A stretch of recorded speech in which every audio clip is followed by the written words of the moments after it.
नमस्ते दोस्तों। जब घर में भगवान का वास होता है तो मिलते हैं ये 15 संकेत। दोस्तों, अगर हर सुबह आपको ये संकेत मिलते हैं तो समझ लीजिए कि आपके घर में ईश्वर का वास हो चुका है।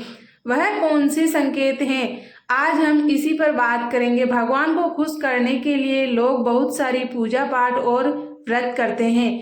भगवान के आगे सुबह शाम दीपक जलाने से लेकर भोग लगाने तक सब करते हैं, ताकि भगवान की कृपा उन पर बनी रहे और उन्हें जीवन में किसी भी तरह की समस्या का सामना न करना पड़े।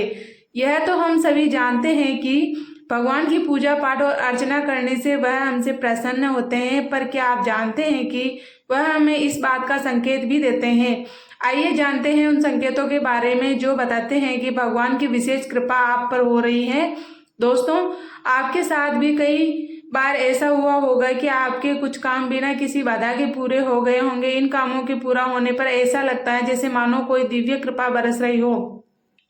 ऐसे में व्यक्ति हमेशा प्रसन्न रहता है और सकारात्मकता का अनुभव करता है। हर व्यक्ति के जीवन में उतार चढ़ाव आते रहते हैं। यह सब समय के चक्र के कारण होता है। समय से बलवान कुछ भी नहीं होता। आपने अपने जीवन में व्यक्ति को राजा से रंक और रंक से राजा बनते हुए भी देखा होगा। जब भी आपके जीवन में बड़ा बदलाव होने वाला होता है तो ऐसे बड़े बदलावों से पहले आपको ईश्वर से ऐसे संकेत प्राप्त होते हैं तो बताते हैं कि आपके आने वाले समय में ईश्वर ने आपके लिए कुछ अच्छा सोचा है। आइए जानते हैं उन खास संकेतों के बारे में जो भगवान अच्छा समय आने से पहले देते हैं। लेकिन उससे पहले अगर आप भी चाहते हैं कि लक्ष्मी माता का आशीर्वाद हमेशा आपके साथ रहे तो इस वीडियो को एक लाइक करें और चैनल को सब्सक्राइब करें और कमेंट बॉक्स में जय माता लक्ष्मी जरूर लिखें। नंबर 1, शास्त्रों के अनुसार पूजा के दौरान घर में किसी मेहमान का आना भी भगवान की कृपा दृष्टि होने का संकेत देता है। इसके साथ ही अगर वह मेहमान साथ में तोहफा लाता है तो समझ जाइए कि आपकी मनोकामना जल्द पूरी होगी। कहते हैं कि पूजा से पहले ही अगर धूप बत्ती ना जलाई हो और घर में खुशबू आने लगे तो ये भी भगवान के आपसे खुश होने का संकेत होता है। इसके अलावा अगर पूजा के दौरान जलाई गई खुशबू आने लगे तो ये भी भगवान के आपसे खुश होने का संकेत होता है। इसके अलावा अगर पूजा के दौरान जलाई गई अगरबत्ती या धूप का धुआं सीधे भगवान की ओर जाता है तो यह भी एक शुभ संकेत माना जाता है। इसका अर्थ है कि भगवान आपसे खुश है। नंबर 2, अचानक ही आपको तेज रोशनी का पुंज दिखाई दे जिसकी आप कल्पना भी नहीं कर सकते, या अचानक ही कानों में मधुर संगीत सुनाई दे और आप आश्चर्य करें कि यहाँ आसपास तो कोई संगीत बज ही नहीं रहा, फिर भी वह कानों में सीटी बजने की तरह सुनाई दे तो समझ जाइए कि आप दैवीय शक्ति के सानिध्य में हैं। ऐसा अक्सर उन लोगों के साथ होता है जो निरंतर अपने इष्ट देव का मंत्र जाप कर रहे होते हैं। इसके अलावा अगर आप रात में गहरी नींद में सो रहे हैं और अचानक आपको लगता है कि किसी ने आपको आवाज दी, आप उठ जाते हैं लेकिन फिर आपको आभास होता है कि वहाँ कोई नहीं है, लेकिन आवाज तो स्पष्ट थी। ऐसा अगर आपके साथ कई बार हो जाए तो समझ जाइए कि आप पर किसी अलौकिक शक्ति की मेहरबानी है। ऐसे में आप हनुमान जी का ध्यान करें। नंबर 3, अगर आपको रात में नींद के दौरान बार बार सपने आते हैं और सपनों में मंदिर, भगवान की मूर्ति या फोटो दिखाई देती है तो इसका मतलब है कि आप पर भगवान की कृपा बनी हुई है। कई बार ऐसा होता है कि आप किसी चीज को लेने के लिए आगे बढ़ते हैं लेकिन लेते वक्त आपके मन में उसे लेकर कुछ संशय आ जाता है। सब कुछ ठीक होने के बाद भी कुछ ऐसा होता है कि हमें उस फैसले को लेने से मन रोकता है। इसका मतलब यह माना जाता है कि आपके साथ किसी देवी का आशीर्वाद है। नंबर 4, यदि आपको सपने में सांप बिल के साथ दिखाई दे तो समझ जाइए कि घर में माँ लक्ष्मी धन बरसाने वाली है। इसके अलावा अगर घर के आंगन में आपको काली चींटियां आकर कुछ खाती दिखाई दे तो इसे शुभ माना जाता है। काली चींटियों के आगमन का अर्थ होता है कि माँ लक्ष्मी आगमन करने वाली हैं। और अगर कोई चिड़िया आपके घर के किसी कोने में घर बनाती है तो इसे बहुत ही शुभ माना जाता है।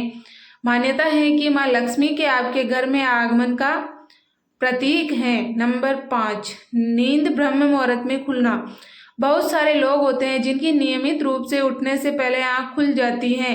यदि आपके साथ यह हो रहा है कि आपकी नींद ब्रह्म मुहूर्त में यानी सुबह 3 बजे से 5 बजे के बीच खुल रही है तो आपके जीवन में बहुत बड़ा बदलाव आने वाला है, यानी आपको जीवन की योग्य राह मिलने वाली है। इसलिए आपको पहले ही पता चल जाता है कि आपके जीवन में कुछ अच्छा घटित होने वाला है। नंबर 6, स्वप्न में मंत्रों का सुनाई देना। अगर स्वप्न में आपको राम राम जैसे मंत्र सुनाई देते हैं तो यह बहुत शुभ माना जाता है। अगर उस मंत्र की गूंज सुनाई दे तो यह भी सकारात्मक संकेत है। स्वप्न में मंत्रों, घंटा या शंख की आवाज सुनाई देना बहुत ही शुभ संकेत माने जाते हैं।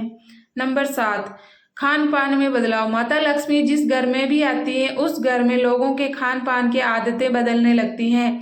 कहा जाता है कि ऐसे घरों में लोगों को भूख कम लगती है। खास बात यह है कि ऐसे लोगों को कम खाना भी पर्याप्त लगने लगता है। इसके अलावा ऐसे घरों के लोग मांसाहार से भी दूरी बनाने लगते हैं। नंबर 8, जिन लोगों पर भगवान की कृपा होती है, वह अमीर हो या गरीब, उन्हें हर जगह सम्मान मिलता है। अगर किसी को कम मेहनत करने पर भी सफलता हासिल होती है तो यह भगवान की ही कृपा की निशानी है। भगवान उन्हें हर परेशानियों से बचा लेते हैं। जिन लोगों से भगवान खुश होते हैं वह हर परिस्थिति में खुश रहते हैं। उनके जीवन में भले ही कितने दुख क्यों ना हो, वे हमेशा खुश ही रहते हैं। उन्हें कभी भी किसी भी परेशानी से डर नहीं लगता। वह हर मुसीबत को आसानी से पार कर लेते हैं। नंबर 9,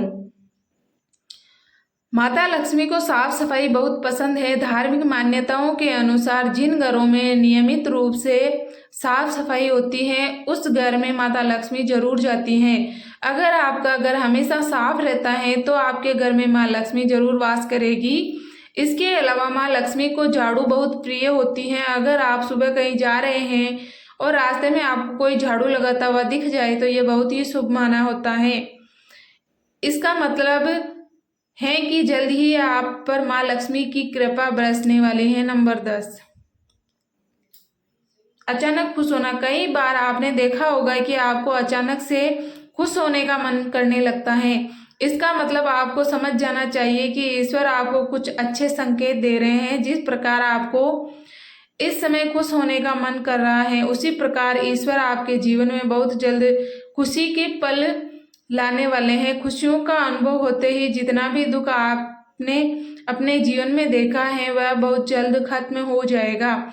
ऐसे समय में आपका मन प्रफुल्लित हो उठता है। नंबर 11, सुगंधित वातावरण का एहसास। यदि कभी कभी आपको यह महसूस होता है कि आपके आसपास कोई है या आपको बिना किसी कारण ही अपने आसपास सुगंध का एहसास हो तो समझ जाइए कि अलौकिक शक्तियां आपके आसपास आपकी मदद के लिए हैं। और यदि आप पूजा कर रहे हैं और आपको लगे कि अचानक सुहानी हवा का झोंका आया या प्रकाश बढ़ गया और आपके शरीर में सिहरन दौड़ने लगी तो समझिए कि देवी या देवता आप पर प्रसन्न है। नंबर 12, कई बार ऐसा होता है कि पूजा के दौरान मूर्ति से फूल गिर जाता है। इसका अर्थ है कि आपकी पूजा सफल हुई और भगवान आपसे प्रसन्न है। इसका मतलब है कि आपकी मनोकामना पूरी होने वाली है। फूल का गिरना बहुत ही शुभ माना जाता है।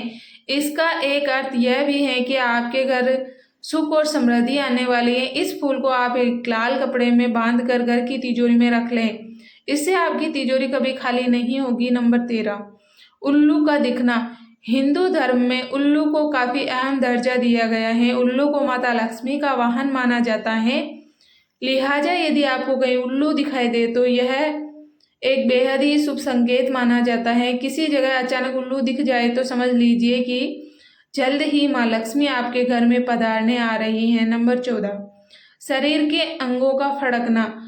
पुरुष में दायां अंग फड़कना बहुत ही शुभ माना जाता है, चाहे वह दाईं आंख हो या दायां हाथ। इससे यह संकेत प्राप्त होता है कि आपके बल में वृद्धि होने वाली है। इसके विपरीत महिलाओं में अगर बायां अंग फड़कता है तो यह अच्छा संकेत है। यानी महिलाओं में बाएं अंग का फड़कना अच्छा संकेत बताया गया है और पुरुषों में दाएं अंग का फड़कना शुभ संकेत माना गया है। कहा जाता है कि माँ लक्ष्मी के आगमन के समय दीपकों की रोशनी उज्ज्वल होने लगती है। अगर आपके पूजा घर में दिए की रोशनी अचानक ही बढ़ने लगे तो यह एक शुभ संकेत माना जाता है। नंबर 15, कर्ज अदा करना। कई बार आपने देखा होगा कि आप कर्ज में डूबे हुए हैं और अचानक से आपको कर्ज मुक्ति का मार्ग मिल गया हो तो यह ईश्वर का सकारात्मक संकेत है। या पैसों के लेन देन में आपके पक्ष में कोई फैसला आता है तो इसका मतलब यह भी जीवन के लिए शुभ संकेत हैं। धन के अलग अलग स्रोत बनना भी ईश्वर का ही संकेत है। इससे यह पता चलता है कि जीवन की आर्थिक परेशानियां समाप्त होने वाली हैं। जीवन में धन का आगमन बहुत ही तेजी से होने वाला है। दोस्तों, अगर आपको हमारी ये जानकारी अच्छी लगी हो तो वीडियो को एक लाइक जरूर करें और आप अपने दोस्तों के साथ शेयर करें। चैनल को सब्सक्राइब करना ना भूलें ताकि आपको आने वाली वीडियो की नोटिफिकेशन मिलती रहे। वीडियो देखने के लिए आपका बहुत बहुत धन्यवाद। जय श्री राम, जय बजरंगबली।